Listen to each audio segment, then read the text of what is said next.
Boa tarde, meus amigos e minhas amigas. Estamos finalizando o Natal.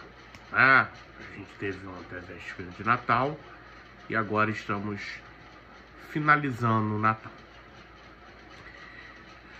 Há algo que muito me preocupa, sempre me preocupou, nas últimas décadas, nos últimos anos.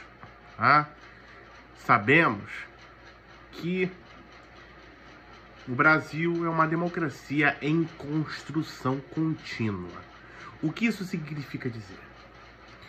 Durante um certo tempo, isso se mostrou um dado comprovável na última década. Sempre que havia crises financeiras, crises do capital, o lado social é o que paga a conta. Hoje, os programas sociais estão em franco risco. E eu não digo programas sociais do governo Lula 3, nem de qualquer outro governo. Eu falo programas sociais do Estado brasileiro, do povo brasileiro, do Brasil. O que acontece é que, se por um lado temos um SUS que não corre risco, nem direito à educação ou de alimentação, enfim, a gente tem os programas sociais que estão em risco, porque sempre que tem uma crise financeira, corta-se o lado social.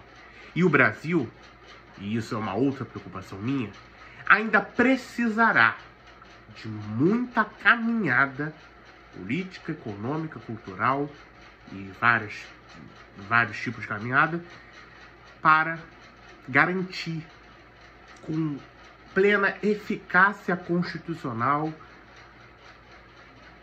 a garantia segura de financiar o gasto social. As pessoas, normalmente, quando a gente fala de social, tem medo. Sobretudo no Brasil conservador que a gente vive, com um Congresso que a gente tem, com uma sociedade que a gente tem que não é muito democrática. Costumo dizer que não adianta termos um governo democrático se a sociedade não é democrática. Então, a luta para fazer com que a sociedade seja democrática, para que haja uma convergência de interesses entre a sociedade, o Congresso, o governo federal, as entidades do terceiro setor, é uma condição sine qua non, uma harmonia institucional sine qua non para a gente garantir a igualdade e a equidade. Muitas das vezes, isso é algo que eu sempre falo, a estabilidade política é algo que é uma maior preocupação por parte dos governos. Por quê, Vitor Hugo? Eu sempre falo que nessa estratégia política, e eu vou chegar no ponto de que a reforma política ainda é para mim a mãe de todas as reformas no Brasil, a gente chega ao ponto de dizer que o Brasil tem uma situação do seguinte, veja só, nós vivemos um tempo em que essa necessária convergência, ela esbarra no fato de que a estabilidade política preocupa mais os nossos governantes e também a sociedade do que a própria modernização da nossa economia e o desenvolvimento do nosso país. A estabilidade política, a disputa por cargos, a estabilização do sistema, estabilizar o sistema, a própria estabilidade política, isso é alvo de mais preocupação por parte das nossas elites políticas. E eu costumo dizer que a estabilidade política, não estou falando que a estabilidade política não seja importante ou que a gente tem que largar a estabilidade política para pensar só na modernidade do país. Não, estou falando isso. Eu só estou dizendo que eu estou tocando nas causas da nossa classe política não modernizar nossa economia e nosso desenvolvimento. Nossa classe produtiva, nossos produtos de alto valor agregado, nossa economia, modernizar as estruturas sociais, fazer uma reforma agrária, uma reforma urbana, fazer aquela aquela noção da própria contribuição de melhoria, né, que incentivar esse tributo na gestão pública, né? Então, eu acredito que o Brasil, ele tem esse problema, né? A gente precisa começar a fazer uma gestão que acelere as reformas que são necessárias, as reformas estruturais que são necessárias para o nosso desenvolvimento econômico e social, e romper com esse medo que a sociedade conservadora coloca quando fala em social. Em social as pessoas têm medo, têm repulsa. Mas essa repulsa não é de hoje. Né? Não é de hoje. A gente sabe que o déficit educacional no Brasil, além da oligopolização da mídia, que é feita por 5 famílias, temos uma mídia nacional controlada por apenas 5 famílias, não é nada democrático.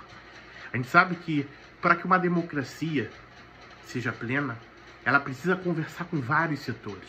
Ela precisa conversar na área da saúde, ela precisa conversar na área da educação e, sobretudo, que é o tema da live agora, um tema dos programas sociais, que são alvos constantes de cortes, de contingenciamento, e é o primeiro lado que paga numa crise como a do Brasil. É o primeiro que paga. Não precisamos estrangular o lado social, né, para financiar o déficit público. A gente sabe que o governo federal atual tem a proposta de déficit zero, né? A gente sabe disso e precisa de 168 bilhões de reais de arrecadação para cumprir esse déficit zero, que o déficit zero é o equilíbrio entre despesa e receita necessário para reequilibrar fiscalmente o país. A gente sabe muito bem que sem reequilíbrio fiscal a gente não tem capacidade de investir. Sem investir não há geração de emprego, renda e desenvolvimento para o país. Então vamos pensar que a gente precisa sim desse ajuste, mas não deve ser só no lado da arrecadação. A gente precisa pensar no lado da despesa também. Fazer as reformas que eu falei nesse vídeo até, as reformas que são necessárias para a gente elevar e construir as bases, lançar as bases do desenvolvimento econômico, inclusive sustentável para o país, que é uma reforma administrativa, que é uma reforma política, né? A própria reforma tributária que foi aprovada recentemente foi promulgada, eu tenho minhas críticas a ela, apesar de ela era chegada a hora de termos essa reforma, mas eu tenho minhas críticas, né? Eu costumo dizer que a gente precisa analisar as coisas com bastante criticidade, principalmente no tocante do seguinte, né? A gente não pode, por exemplo, o único imposto que ficou de fora dessa reforma tributária foi o IPTU, né? A gente sabe que o IPTU ficou de fora e há uma boa possibilidade, segundo os meus estudos, de que possa haver um aumento do IPTU, porque os municípios, que é de responsabilidade do IPTU, vai recorrer para recompor receita aonde? Com o único imposto que não ficou na égide da reforma tributária, que é o IPTU. Então, vamos ficar de olho, porque o IPTU pode aumentar aí. Vamos ver. Agora, porque ela ficou de fora da reforma tributária. Eu não digo que ter um imposto de valor agregado, IVA, que é muito utilizado nos países do exterior, é negativo. Não. A gente precisa de produtos de alto valor agregado. Criar um IVA é essencial, né? E foi uma vitória a reforma tributária. Mas a gente precisa ter essa ideia de que não adianta somente uma reforma tributária. A gente precisa da reforma administrativa, a gente precisa da reforma política, que é a mãe de todas as reformas, e romper com esse medo de programa social, de corte, de contingenciamento. A gente precisa entender que o programa social ele prepara a retomada do país. Né? A gente vive num país muito carente, muito desigual, né? Romper com esse déficit educacional, acabar com essa questão de 5 famílias controlando a mídia nacional total, fazer uma lei da mídia democrática, por que não, né? A gente precisa avançar em certas discussões que vão contra o Congresso conservador, os interesses do Congresso conservador que a gente tem, e que o Lula sabe disso. Mas a gente precisa começar a introduzir essas pequenas mudanças na sociedade, lutar para que a sociedade esteja ao nosso lado nessa luta.